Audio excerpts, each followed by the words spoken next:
Bonsoir à tous, vous écoutez Parlons d'Europe, émission proposée par la Maison de l'Europe de Tours Centre-Val de Loire, centre d'information Europe Direct. Aujourd'hui, j'ai le plaisir de recevoir Jeanne Romanetto et Clément Margas, deux jeunes volontaires en service civique à la Maison de l'Europe, qui vont nous expliquer en quoi consiste ce dispositif et leur mission. Bonsoir Jeanne et bonsoir Clément. Bonsoir. Alors c'est un plaisir de vous recevoir ce soir, merci d'être venus. Alors, vous allez nous parler aujourd'hui de votre service civique, de votre engagement en service civique. Mais d'abord, je me tourne vers vous, Jeanne, honneur aux dames, comme on dit, et je vais vous demander de vous présenter un petit peu, de nous dire qui vous êtes.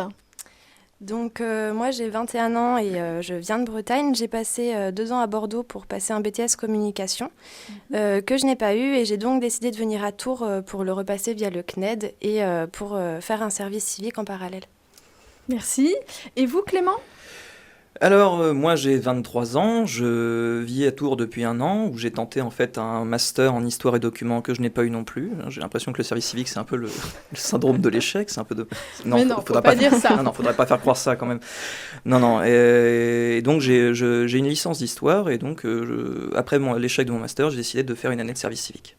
Donc pour vous, c'est un petit peu un moment où vous allez pouvoir réfléchir à ce que vous faites, si vous retentez peut-être quelque chose d'autre ou que vous retentez votre année. Et puis en attendant, vous vous engagez donc civiquement pour auprès d'une association. C'est ça. Alors, oui, exactement. Justement, est-ce que l'un d'entre vous pourrait nous expliquer un petit peu plus clairement ce qu'est ce dispositif de service civique ? Oui, bien sûr. Alors, le service civique, en fait, c'est un engagement volontaire, donc au service de l'intérêt général, d'une association, du département, d'une mairie, enfin bref, etc. Et donc, c'est réservé donc, pour les jeunes de 16 à 25 ans, bien qu'il y ait un petit dispositif particulier pour les plus de 25 ans, dont je reparlerai un peu après. Et donc, c'est sans condition de diplôme. D'accord, donc vous n'avez pas besoin d'avoir le baccalauréat ou bien un diplôme de licence ou quoi que ce soit. Non, la preuve, avec Jeanne, on a des degrés de diplôme très différents, enfin voilà. Oui. D'accord.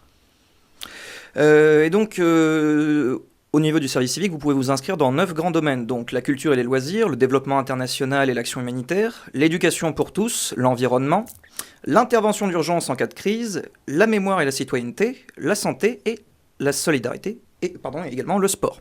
D'accord. Donc vous êtes inscrit en citoyenneté, je crois, mémoire et citoyenneté. Mémoire et citoyenneté, tout à fait. D'accord. Et moi en culture. Et vous en culture. Oui, voilà. Donc pour devenir un service civique, en fait, un volontaire du service civique, donc la démarche la plus simple, en fait, c'est tout d'abord de s'inscrire sur le site servicecivique.gouv. Servicecivique.gouv.fr, ça, ou service-civique.gouv.fr. Voilà. Tout à fait. Et donc, il suffit en fait de s'inscrire sur le site et de postuler à une annonce en ligne directement. Donc, les structures ont, elles, mis une annonce sur Internet, c'est ça ? Tout à fait. Les associations, les écoles, les mairies, les départements, en fait, posent dans tous les 9 domaines que j'ai cités avant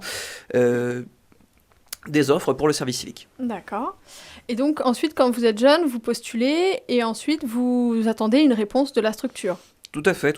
En général, on attend une semaine, 15 jours pour une réponse. Et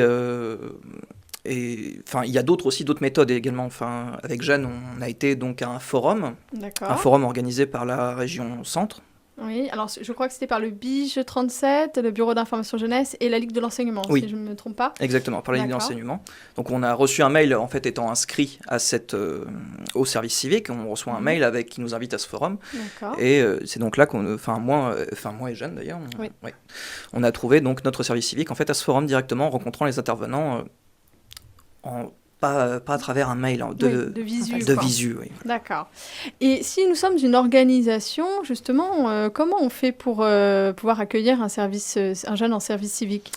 Alors, quand on est une association, une organisation, il faut en fait faire une demande d'agrément directement en fait sur le site du service civique. C'est sur le même site. Il y a un espace réservé aux jeunes et un espace réservé aux organismes. Donc, il faut donc faire une demande auprès de la direction régionale de la jeunesse, des sports ou de la cohésion sociale, ou de la direction départementale de la cohésion sociale pour obtenir cet agrément. D'accord. Et l'agrément, en fait, c'est assez facile, je crois. C'est des questions à répondre. Tout à fait. C'est une série de questions à répondre. Et si vous remplissez donc tous les critères, vous pouvez tout à fait embauché. Je sais pas si le terme embauché, ça fait pas terrible. Non, c'est pas parce que ce n'est pas effectivement, il me semble, un emploi. Hein. C'est pas du tout, c'est un engagement. Non, c'est vraiment un engagement civique. Ça n'a rien à voir avec un emploi. Il faut bien se mettre ça en tête. Et le jeune donc est indemnisé pour sa mission. Oui. Donc le jeune est en fait indemnisé aux alentours de 573 € net par mois. D'accord.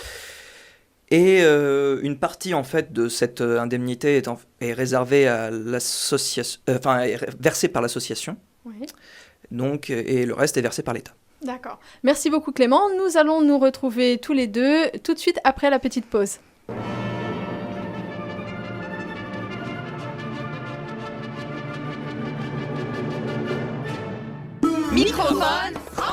Microphone francophone, Erika Leclerc-Marceau. Ce magazine est franchement optimiste. Chaque semaine, on se retrouve sur RCF en France et en Belgique, sur Radio Ville-Marie au Québec, sur Radio Carrefour au Bénin, sur WNet en Pologne et sur microphoneFrancophone.com. Microphone francophone, ce dimanche à 18h15 sur RCF. RCF, la joie nous rassemble. RCF, la joie se partage. Vous écoutez l'émission Parlons d'Europe, proposée par la Maison de l'Europe de Tours Centre-Val de Loire, centre d'information Europe Direct. Ce soir, je reçois Clément Margas et Jeanne Romanetto, deux jeunes en service civique à la Maison de l'Europe, qui nous expliquent ce qu'est le dispositif et leur mission. Justement, en première partie, donc, Clément nous a expliqué qu'était ce dispositif. Et maintenant, je vais me tourner un petit peu vers vous, et donc notamment vers Jeanne, et vous demander quelle a été, vous, Jeanne, votre motivation pour devenir volontaire en service civique. En fait, pour commencer, j'ai connu le service civique grâce à une amie qui en faisait un, et donc qui m'a donné des retours très positifs, et ça m'a donné l'envie de m'engager. Et donc, en plus de ça, ayant décidé de repasser mon BTS avec le CNED, j'ai pensé que faire un service civique plutôt qu'un petit job allait m'apporter beaucoup plus en termes d'expérience professionnelle et personnelle. Et en plus de ça, ça me permettait de voir une autre facette de la communication que je n'avais pas forcément vue pendant mon BTS. D'accord. Et justement, est-ce que vous pouvez peut-être nous étoffer un petit peu sur votre mission ? Qu'est-ce que vous faites concrètement ? En fait, j'aide à la communication pour l'association à travers différents outils de communication, comme par exemple donc l'événementiel, l'affichage ou encore le web. Donc le but, c'est vraiment de promouvoir l'association et ses valeurs sur la région. D'accord. Et donc vous allez avoir l'opportunité peut-être de développer un petit peu des projets aussi à vous, que vous avez envie de mettre en place vous-même peut-être ? Oui, je pense. En fait, là, en ce moment, donc ça fait 2 semaines que j'ai commencé à peine. C'est encore très tôt. Voilà, donc je suis encore en découverte. Mais je pense que, voilà, si je m'adapte bien à l'association, je pourrais prendre en autonomie et pourquoi pas faire des propositions, oui. Et vous êtes donc en service civique pour combien de temps, Jeanne ? Pour 8 mois. 8 mois. Oui. Donc ça vous emmène jusqu'à mi-mai. C'est ça. Donc vous allez passer une grande partie de l'année à la Maison de l'Europe. Oui. Alors maintenant, je me tourne vers vous, Clément. Donc justement, est-ce que vous pouvez nous expliquer quelle était votre motivation pour devenir un jeune volontaire ? Eh bien moi, ma motivation, en fait, c'est après donc avoir raté mon mémoire, histoire et documents, je voulais me poser une année en fait vraiment pour réfléchir à ce que je voulais faire plus tard pour poursuivre mes études ou pas. Voilà. Et je suis tombé sur ça sur le service civique puisque c'est un membre de ma famille, un cousin, qui a fait un service civique et qui m'en a dit beaucoup de bien. Donc je me suis renseigné et ça m'avait l'air pas trop mal. Donc pour le coup. Je me suis dit pourquoi pas, et pour le moment ça se passe très bien. Et vous alors, quelle est votre mission, Clément ? Alors moi, ma mission, je suis plus chargé de l'animation, c'est-à-dire je dois créer des jeux au sein de la structure, des objets d'animation, et je dois aussi également animer des moments justement autour de l'Europe, et je dois également développer je dois sensibiliser les gens à la question européenne. Alors bien sûr, vous n'êtes jamais seul lorsque vous faites ce genre de choses, vous êtes toujours accompagné par un membre de la structure. Bien sûr. Alors, merci donc pour cette présentation. Mais il me semble, est-ce qu'on est obligé de rester en France pour faire un service civique, ou est-ce qu'on peut aussi aller à l'étranger ? Eh bien non, on peut également aller à l'étranger. Pour ça, on a le service civique européen qui fonctionne très bien et le service civique international. C'est service volontaire européen. Volontaire européen, Voilà. pardon, oui, tout à fait. On n'en parlera pas ce soir parce que ça avait déjà été l'objet d'une émission précédente. Et donc il y a le service civique à l'international qui fonctionne en fait exactement comme le service civique que vous pouvez trouver en France. Et là, pour le coup, c'est vraiment un choix si vous décidez d'aller le faire à l'étranger. Là, Et on peut le faire partout, c'est-à-dire que c'est très vaste, non ? C'est à l'international, c'est assez vaste, oui. Alors partout, je ne sais pas vraiment partout, mais... Mais il y a des missions qui peuvent être en Afrique, en Asie, en Amérique latine. Tout à fait. Pas seulement sur le territoire européen ou en France. Oui. Et je crois qu'il existe un autre dispositif, peut-être la plus spécifique. Est-ce que Jeanne voulait nous en parler un petit peu ? Oui, donc il s'agit du service civique franco-allemand. Donc en fait, c'est le fait qu'une association française et une association allemande envoient et accueillent simultanément un ou plusieurs volontaires. Donc pour devenir volontaire, il suffit d'avoir entre 18 et 25 ans et d'avoir 12 mois devant soi. Et ce sont des missions de 12 mois là-bas. Oui, c'est des missions de 12 mois, donc, qui sont sur plusieurs thématiques, en fait, comme pour le service civique français. D'accord. Et donc, ce service civique franco-allemand est en partenariat avec l'Office franco-allemand de la jeunesse, donc qui coordonne donc, ce volontariat et qui donne un agrément.